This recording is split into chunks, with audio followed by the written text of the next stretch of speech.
இப்போ நம்ம எப்படி ஸ்லைம் செய்ய பார்க்க போகிறோம். ஃபஸ்ட் சால்ட்டு எடுத்துக்கோங்க ஒரு ஸ்பூன்.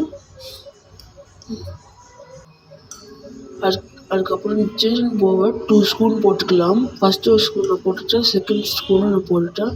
அதுக்கப்புறம் வாட்டர் எடுத்துக்கோங்க. வாட்டர் நீங்கள் 4 ஸ்பூன் போடணும். அது மாதிரி நீங்கள் போட்டால் ஸ்லைம் பண்ணுறது எரிச்சலாக வரும். அதுக்கப்புறம் அது ரெண்டும் மிக்ஸ் பண்ணணும். இப்போ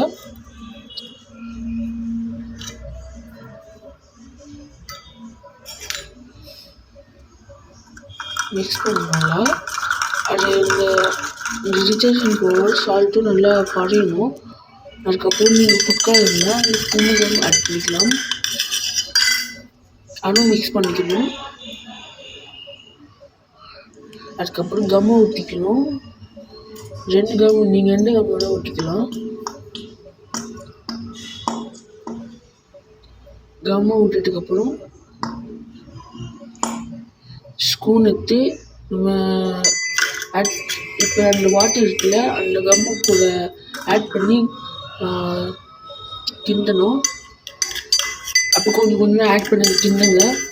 கரெக்டான ஸ்டேஜுக்கு வந்துடும். அதுக்கப்புறம் எடுத்தால் நம்மளுக்கு ஸ்லைம் வந்துடும்.